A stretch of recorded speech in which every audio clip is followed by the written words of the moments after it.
Ladies and gentlemen, boys and girls, channel ladies, welcome to an episode of Tatami Talk. My name is Juan. This is my corner, Anthony. This is a judo podcast for judo players by two judo players. So, Anthony, how you doing this morning? So early. Yeah, normally we do the podcast in the afternoon, sometimes at nighttime, but today, because of just certain things, that we're actually Well, it's because you're going on a trip. Yes. Going on a trip to Japan. Gonna go do a little judo journey, some grappling out there and stuff. Should be fun, you know. I'm probably not gonna go to Kodokan this time, sadly. But my goal is that I want to go to Omigawa's Neo Judo again. I want to go to actually judo classes. I'm not just the no-gi class. And Yushin Okami, one of my old school favorite fighters, he was working at a gym before, but now he just opened up his own gym recently. Like literally, the official opening was like a week ago. Oh, really? Yeah. Oh, He's had a soft opening. It's not a judo gym. It's a MMA. No, MMA gym. Okay. So they have like MMA classes, kickboxing classes, grappling classes. So I want to take I want to try to go there and go to a grappling class. And then I'm supposed to go to this one day. I'm supposed to do this like crazy adventure where I'm supposed to go boxing at one gym in the morning or afternoon, and then go to a judo class, this judo place at night. So wish me luck. Yeah, I'm going to be going next month, so I'm not going to be too far behind you. Yeah, but are you going to be doing any judo while you're out there? Probably not, because last time I went, I didn't do any judo, and it was nice to not have to carry a gi around. So we're going with friends, but I'm going back in the summer to do the Kodokan course. That's the plan. So I'm gonna do judo then. So yeah. Yep. And what's the Kodokan course about? There's a week of the kata course, and then there's another week of like randori technique course. I'm not staying for both because it's like 2 weeks, right? Yeah. So I'm actually planning to go with Aaron. Oh, really? That was the plan, that we're going to do the kata course together. We're going to be partners. Nice. So, yeah. But I'm also trying to reschedule my knee surgery. So it depends on how I recover from the knee surgery, when I can do that. So yeah, because remember the dojo, Pamela, one of our kata people, she usually goes to that kata seminar each year. So maybe you'll see her there. Maybe. Not every year she goes, but she does go fairly often. Yeah. Yeah. All right. So let's get into this, because this is going to be a long episode, everybody. We got two subjects pretty much to talk about. But is it that long? I don't think it'll be. It's a lot of stuff to talk about, but not that long. Yeah, I don't think it's going to be a long episode. It's going to be one of those half episodes, maybe. So at time of recording this the night after UFC 3. Well, let me see. What number was it last night? 324. So that's last night. 324 happened. The UFC went to Paramount. So they're on the streaming service now. And one of the main fights around the card was to be Kayla Harrison versus Amanda Nunes. Amanda Nunes was supposed to come out of retirement. Amanda never lost her title. Amanda was going to fight Kayla because she's a big challenge and stuff. You know, we all like Kayla because she's a judo player, judo and MMA. So we got to support her. Sadly, 2 weeks ago I think it was about 2 weeks ago, Kayla had to have emergency neck surgery. Something happened. It was supposedly a long time injury that just got worse, exacerbated by the training for this fight. She had emergency neck surgery. Everything went fine. She's right now in recovery. They postponed the fight. Amanda and the UFC were like, we're not going to put an interim championship. We're not going to put another fight because this is the big money fight with these two fighting. Amanda Nunes is coming out of retirement for this fight particularly. It was just this fight that she wanted. It's going to be interesting because they used to be teammates. They used to both fight at American Top Team. Then Amanda went and built her own gym, and Kayla stayed at American Top Team. So it's just an interesting fight to watch. One of the GOAT of women's wrestling, pretty much, Amanda Nunes, versus one of the new top fighters. Well, not really new, but like to UFC fans, I guess newer. Because if you know Kayla, you know what she did in PFL and like her judo career and all that stuff. So what did you think about when you heard about her having to pull out? I honestly didn't have any thoughts because I don't really follow UFC as much. I talked about it. Like, yeah, I know. I just prefer to watch ONE FC. So this one championship guy. Yeah. All right. It's after the WWE acquisition. It's just turned into like what I could describe as like clown fest. Like, But one of the guys that had fight last night was a clown, in my opinion. yeah, I know exactly what you're talking about. Yeah, so that was just a big bummer. They're going to reschedule the fight. Who knows if it's going to be on the White House card now. Before last night happened, and spoiler alert, I don't know when this is. Are we putting this out on a Friday? When's this going to come out? Yeah, this Friday. All right, so hopefully you've seen the results already. It's been a week now. But before last night, Kayla was the only American UFC champion at this time. She's a undisputed UFC champion. As of last night, now Gaethje is the second only American male UFC champion, but he's not been undisputed. He's the interim lightweight champion. Yeah, One of the only people. One of the funny facts I was talking about with Matt last night is that one of the only guys to have won 2 interim championships so far, 2 interim championships, but no undisputed championships in the UFC. It's a crazy thing. Yeah, it's just this. I talked to you about this. Like the belt thing is so random. How they assign. Oh, this is a championship fight. I'm like, wait, that guy just has one fight. You know, like. Oh, it's crazy because you get some people that are like, they'll win one fight or they'll lose, like they'll go on like a losing streak maybe. Yeah. Like they're a top name, okay? Just example, okay? Someone's a top name, they lose 2 or 3 fights, or they'll lose 2 fights, win 2 fights, and then be like, yeah, I need a title shot. You just lost 2. You lost 2, now you won 2. You're batting 500, bruh. What makes you think you're a number 1 contender now? Yeah. Or even guys will do less. They'll win 1 fight and be like, yeah, my next fight should be a championship fight. You won 1 fight after you lost 2 or something. But that's why I can't take it seriously. I just see it as like a one-on-one fight or anything. Not like, oh, it's a championship fight. It's going to be so good. Like, all right. So let's now get to the crazy thing. All right. So apparently me and Anthony are white belts again. Every black belt in the world. What they said. Every black belt in the world are apparently white belts again. We all have to start from ground zero. That's not so what Anthony, what's going on with the IJF? Oh, you're leaving it to me? Yeah, I can't read all that shit that they put out there. So, long story short, they had a meeting last December while we're all celebrating Christmas. They were cooking up a diabolical plan. Yes. Well, I wasn't celebrating Christmas, but you know what I mean. God, Anthony. So, the holiday season. Yeah, the IJF is going to come out with their own grades and dawn regulation. So effectively, they're forcing the national governing bodies to adopt their rank criteria, and they're also taking a large cut of the revenue. So this, like for us in the US, where we have like USA Judo, USJA, USJF, it's only going to affect USA Judo. So it's just the Olympic governing body. Also, while I'm saying this, keep in mind that they did a really poor job of laying this out. Writing it? Of writing it. So there's a lot of things that are like not written clearly or are unanswered and unclear. So what I'm saying is based off of my own interpretation of reading this stuff. So yeah, they're basically forcing USA Judo to say, hey, these are the requirements we want for our ranks. You're going to have to follow them. And for example, to get a Shodan, you have to pay $150. IJF gets $85.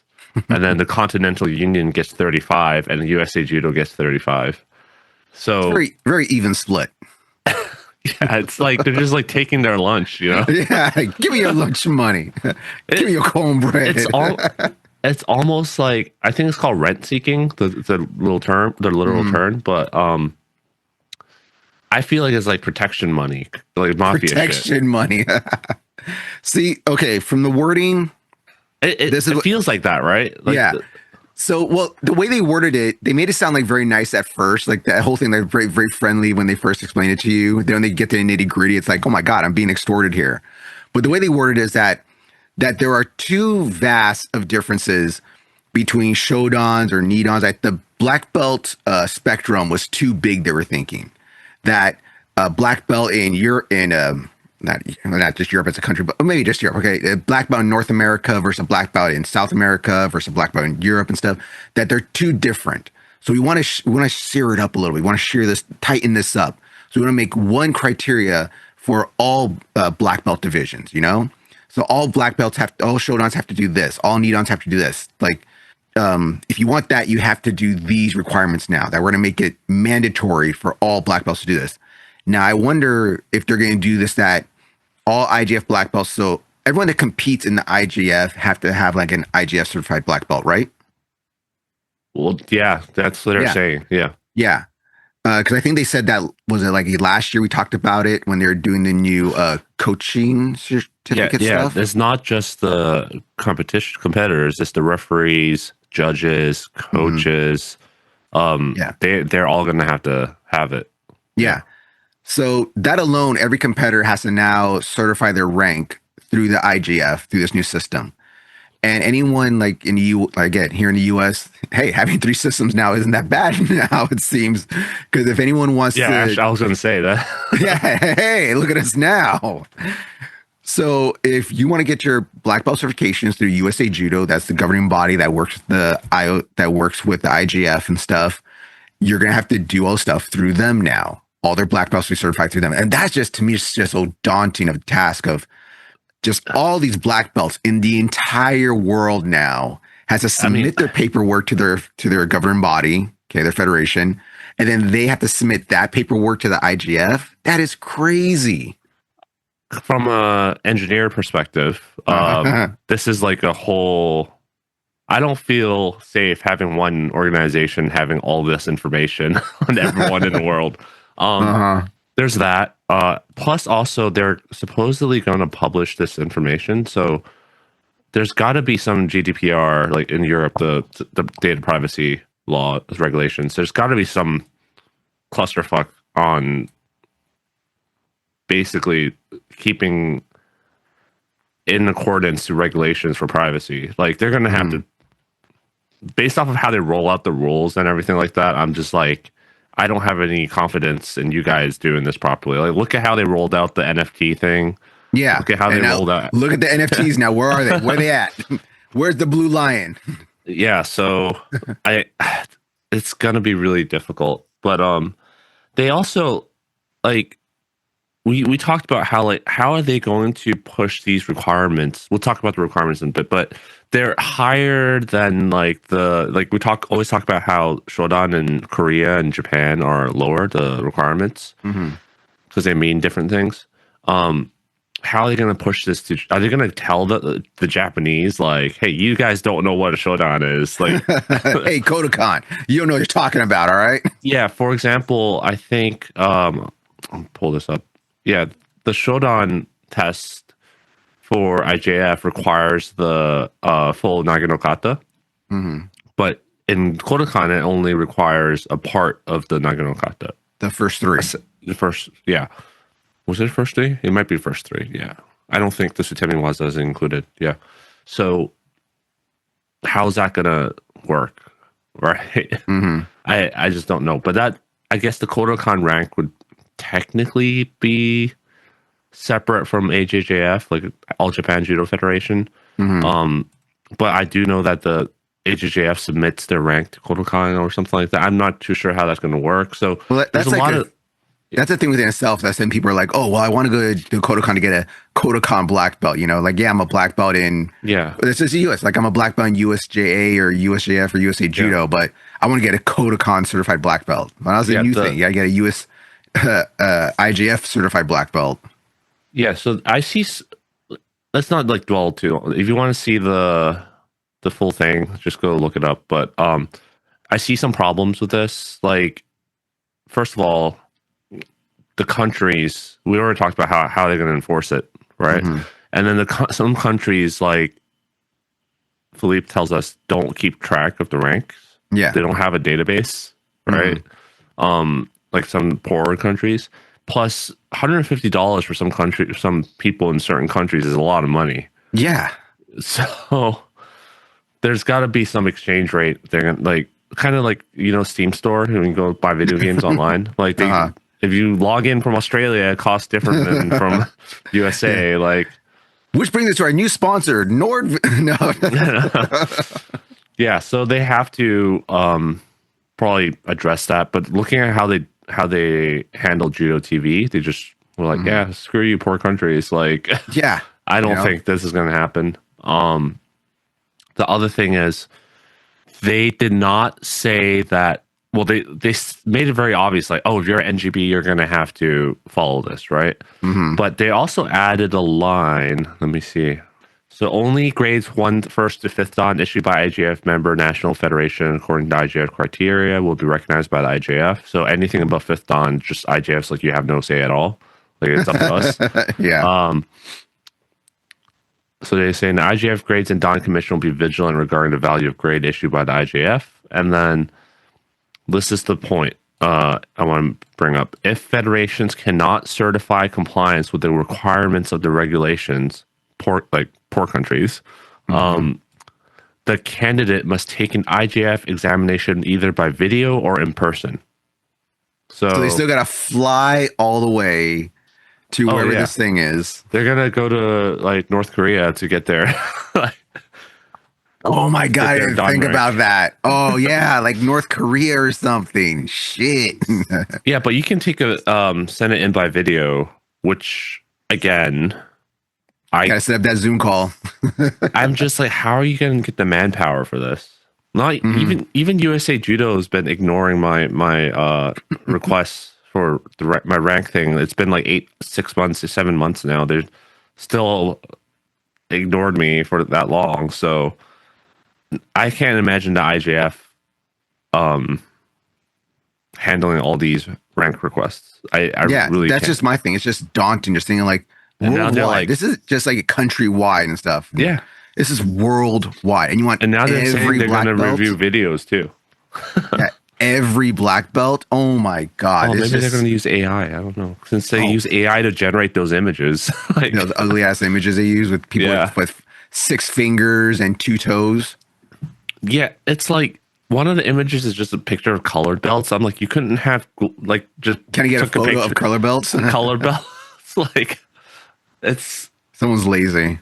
Yeah, it's just everything about this is just lazy. Now, basically, I know we're gonna keep going back to all the bad stuff we're seeing in this and just the daunting task of going over this. But let's talk about the good part. You know? No, wait. There's also another part. Oh, okay. It gets more bad. Okay, yeah. It gets more bad. So there's going to be a grades Dan rank commission, right? It's going to be composed of a chair of the grades and Dan commission, which is at least 8th Dan and appointed by the IJF president. 1 member per continental union that must be at least 6th Dan, 8th Dan preferred. The continental representatives are proposed by the continental unions and validated by the IJF executive committee. They must report to the president of their continental union on matters concerning them. And then, so that's two criteria so far. And then third one would be president of the Kodokan or the representatives. And then the last one's 2 members, at least 6 Dan appointed by the IJF president. It's like everything is determined by the IJF president. Like there's so much power grab here. It's like insane. Yeah. So, and just like you said, like there's 1 member of every continental federation. It's like that's how many federations approved by the executive committee. There's like how many members is that alone right there?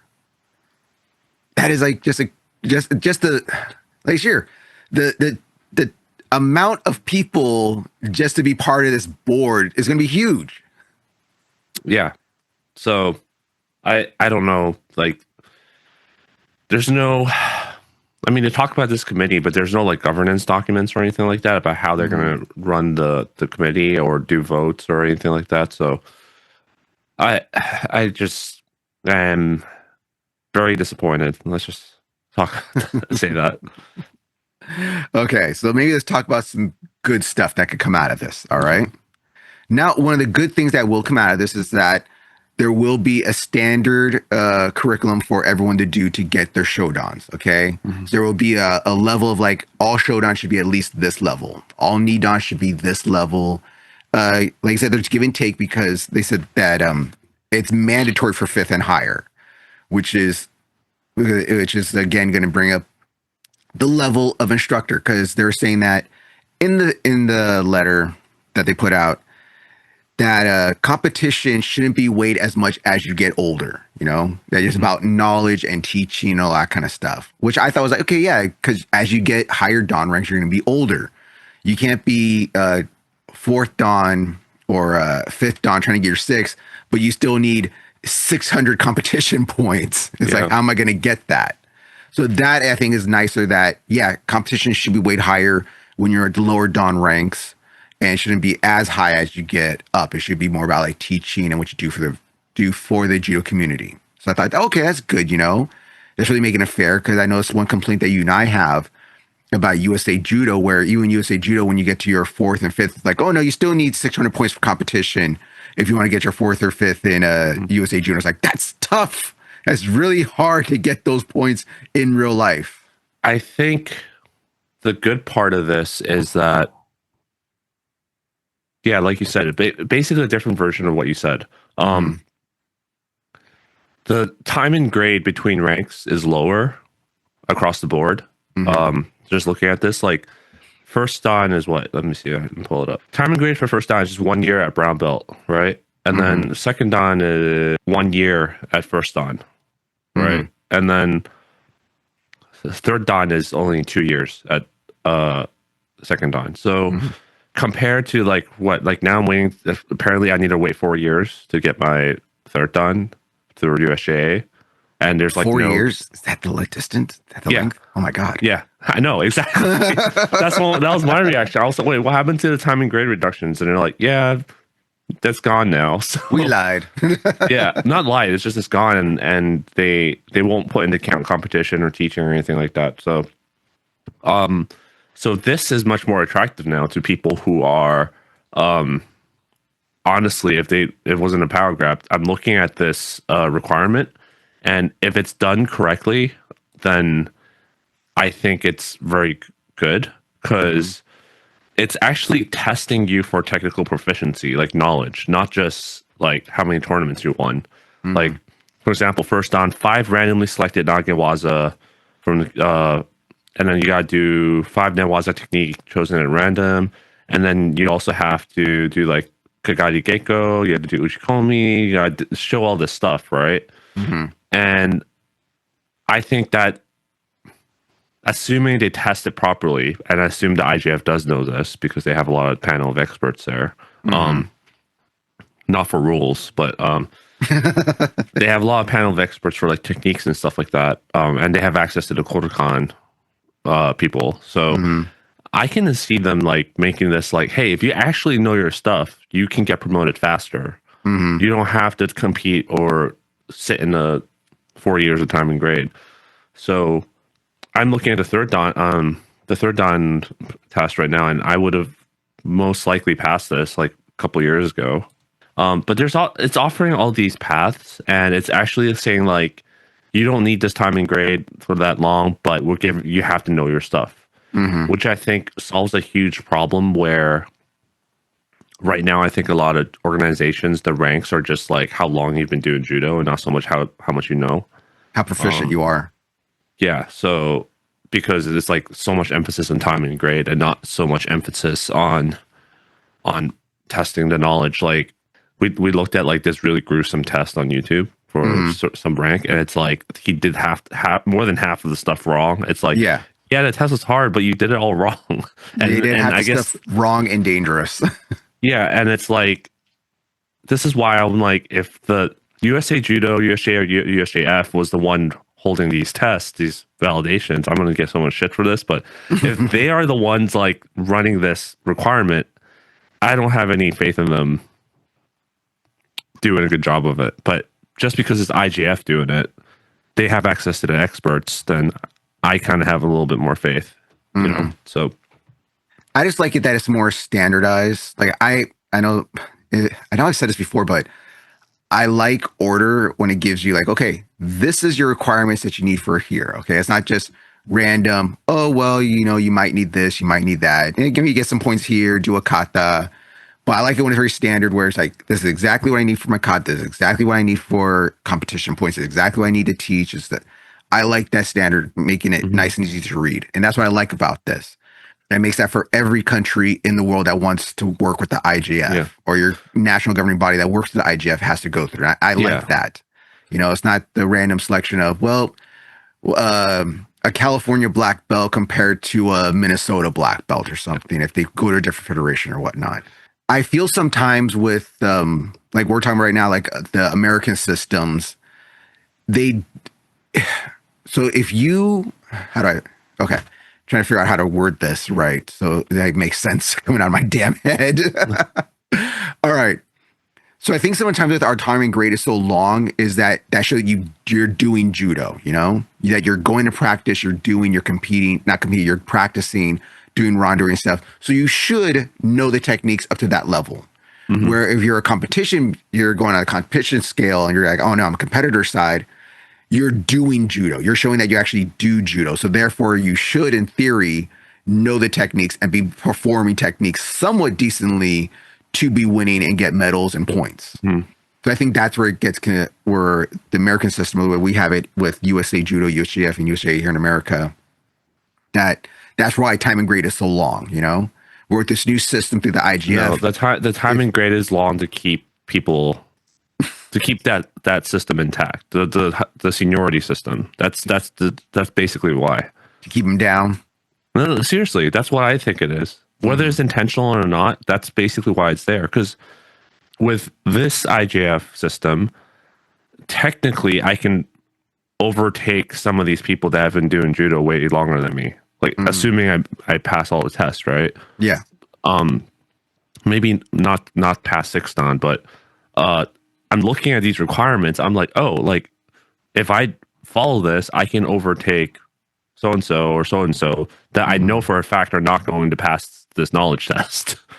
Does that make sense? But mark that right there. But because based off of this, it's like 1 to 2 years in time and grade in between each one, and then like the higher ranks are like 3 to 4 years. So it's like very doable to overcome whatever people that came up through the standard system right now.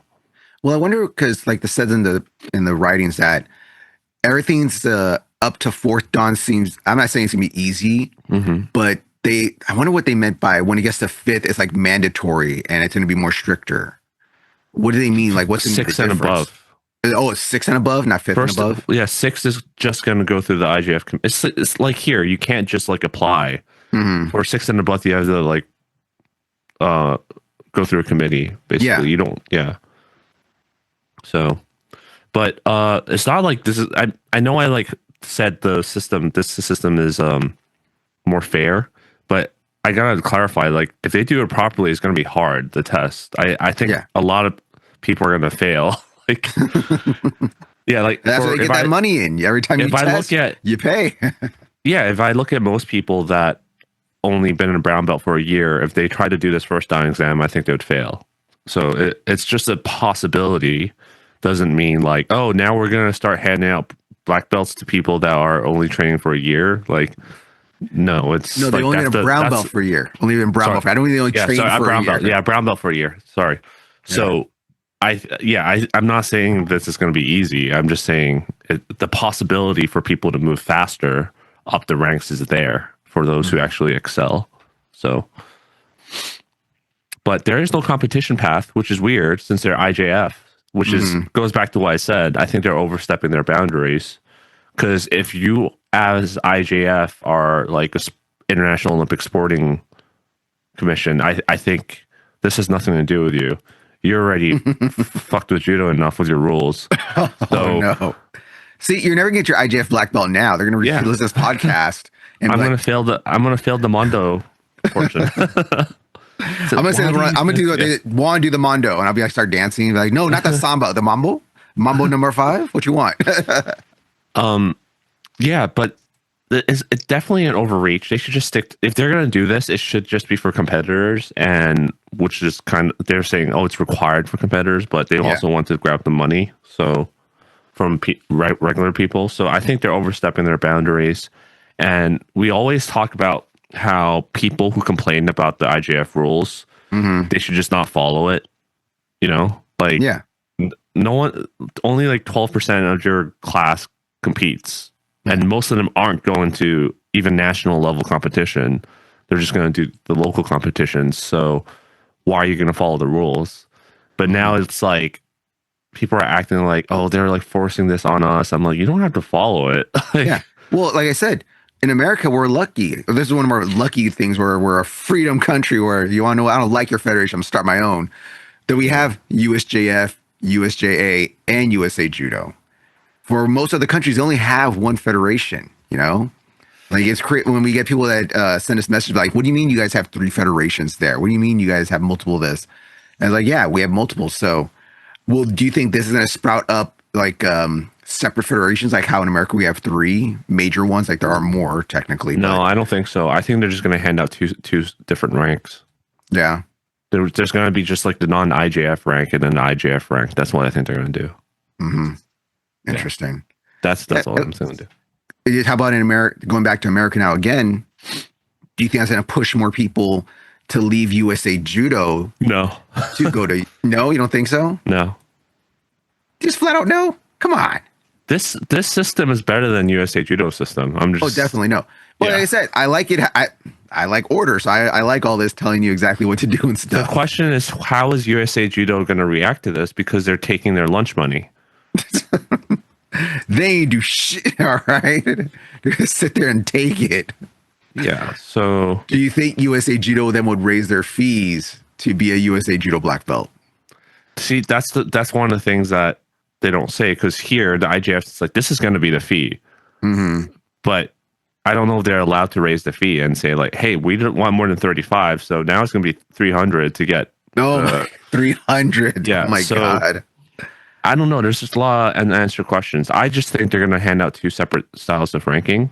And USA Judo's rank structure requirements need to overhaul anyway, because USA Judo is no longer, they're already like getting their feet into local competitions and clinics and stuff like that they shouldn't be doing. Well, I don't say shouldn't, but they're not supposed to be doing. But now that they're doing it, it's like, okay, you need to offer a path for recreational judokas then. You can't just have like a completely competition based ranking system. So yeah, it's only January. Why is everything crazy happening in January after New Year? All right. So main question, one of our listeners actually sent us when they first sent us, when this thing first came out, I got this question. Are you guys going to apply for IJF black belts? And I was like, when they first sent me the thing, I didn't know what they're talking about. And then you emailed me the thing and I was like, oh, this is what they're talking about. So do you want to try to apply for an IJF black belt? Based off of my principles, no, because I don't like the idea of this. I also think it's not going to work. I think it's going to be like the NFT thing that fizzles out after a bit. That's another good question right there. How long do you think it's going to last?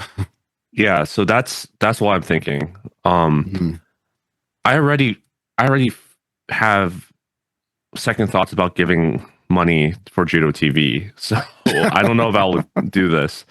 But if USA Judo adopts it, then yeah, I'll do it. Well, Because it's actually easier than, not easier, more. I don't like that word. It's easier for me because I don't compete really anymore. So there's no reason for me to go through the USA Judo rank other than just sit in the time and grade. Yeah. So for me, I'm like, oh, they're actually going to ask me what I know and test me on what I know. Then yeah, well, sure, why not? It's better than most other places. So, but who's going to be doing the testing? Exactly. We're going to have to Zoom call somebody. So there's so many. So I can't say yes or no. I'm going to get a rank or not. It's like it depends on so many factors. Like how are they going to implement it and who's going to run the testing? Because if it's certain people I know that are running the test, I'm like, okay, I don't trust their evaluation skills, so I'm not gonna run that. So I think it'd be interesting to try and see, but if it's a big daunting task of like written stuff, and if it's just a physical test that we have to do somewhere at a place, I would try it.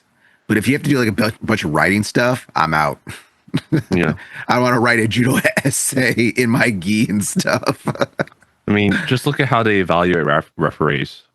That's all I can say. Look at how they evaluate referees, and now imagine those people are gonna evaluate your rank. Like, so, But we're not losing our ranks, anybody. Everybody out there, don't be scared. You're not losing your ranks. Yeah. You're not white belts again. You're not all being demoted to brown belts. We're all keeping our ranks. how about this? We start our own rank verification program. You guys can mail in the videos to us, and we'll give you a Tatami Talk Don rank. Yeah, we'll do that. Tatami Talk Don rank. And another thing, like just we're going to charge $150. We're going to take 85. Okay, the Hollywood JCI is going to get 35, and Hollywood Judo is going to get 35. Why are we giving that a JCI for? What do they do? What does the Continental Union do? Nothing. All right. Going back to the task of like how they have to certify everyone's ranks. I know like you're having trouble just with USA Judo right now that you applied for your. Oh, they're straight up ignoring my email. Like, and that's just the US, okay? Yeah. And then all the American judo players.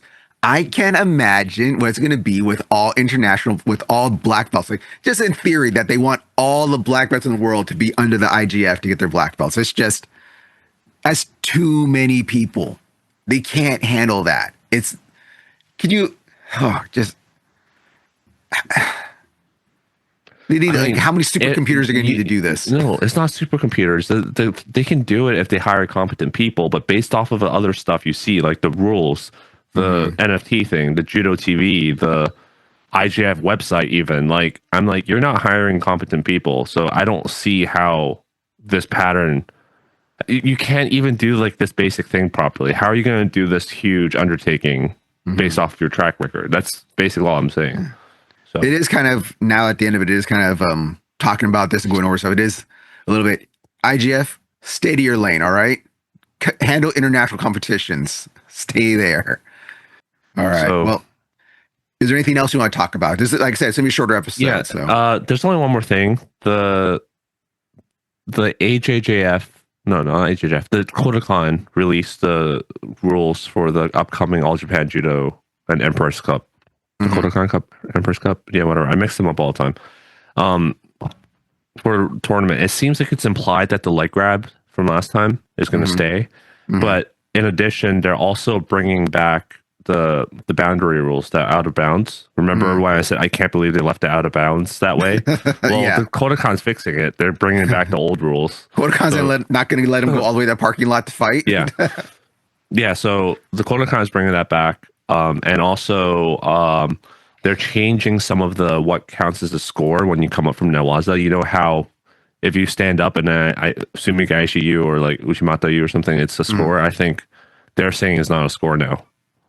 So, yeah, I'm looking forward to that. Why don't they just say, why doesn't the ref just say mate and have them stand back up and reset? they are, the ref is saying mate. The ref is saying mate. Yeah, okay. Yeah. But for all the people complaining about the rules, this is the Kodokan basically saying, hey, we're doing our own thing. Yeah. You know, so nothing's stopping you from doing that. Yeah. The Kodokan's always done its own thing. It's one of those things where people, the whole thing was like the leg grab thing that was popular for a while. Everyone's like, oh my God, they bring leg grabs. Like, the Kodokan never took them away. Yeah. The Kodokan is just encouraging them now, being like, hey guys, you know, we still have these techniques you guys can use at these tournaments. They never took them out. And yeah, especially now there's like all these non-USA Judo point tournaments. Like, you could use these rules instead of just saying adults can't choke, you know? So you're already changing the rules. You might as well just like allow leg grabs. If you're gonna complain, just put your money where your mouth is, basically. Yeah. So, but no, it's easier to just complain and not do anything. So, well, some people do. Some people try to do their own stuff and just doesn't work out. Doesn't become popular. Oh yeah, you mean like completely use BJJ rule sets? Yes. Yes. Freestyle judo. What was that other one that was trying to become popular for a while? I don't agree with that, but I like that they're doing that. I mentioned it, right? I was like, why this rule set? Why not just use the old rule set? Like, I've always said that when we talk about this stuff. I'm just like, we have great rule sets. Just go back to using the old rule sets. Okay, there's no reason to try to reinvent the wheel. All right. Yeah. If you're so mad about the new rule sets, go back to the old ones then. Okay. Yeah. That's just me. That's just me. If I was to do something and complain, I'd probably just go back to old code. I would probably just use Kodokan rule sets personally. We should have a tournament. We're gonna have. Why not? Just use it. The Tatami Talk Classic. All right, held at the HJCI. Adults only. All right. I'm sorry, kids, but this ain't for you. And we're using the Kodokan rule set. Don't know. So I'm reading, like, I'm just gonna straight out say it. I was looking at the coaching Facebook groups, and people are like, "Oh yeah, a bunch of my students like quit because there's no leg grabs allowed." I'm like, "What are you doing?" Like, BS. I'm like, that's on you. Like, your new students walking in through the door are not gonna know that you can't grab the legs, most of them, and also you could teach them leg grabs. They're not going to the Olympics. So yeah, exactly. Sorry. But here's the thing. It's like I tell people in my class, you can grab the legs. Like, there's a guy who kept grabbing the legs, but he wasn't throwing anyone. And I was just like, yeah, just grab the legs. It's no big deal. It's not. So, but people learn over time that it's actually not that easy. It's not just what PGJ people think, where you grab the legs and all of a sudden everyone falls over. Yeah. So no one does it, even though when we said you're allowed to do it. Oh, was I think it was Wednesday or something. I was doing some randori rounds and I said, hey guys, let's have some fun. It's the last round of randori.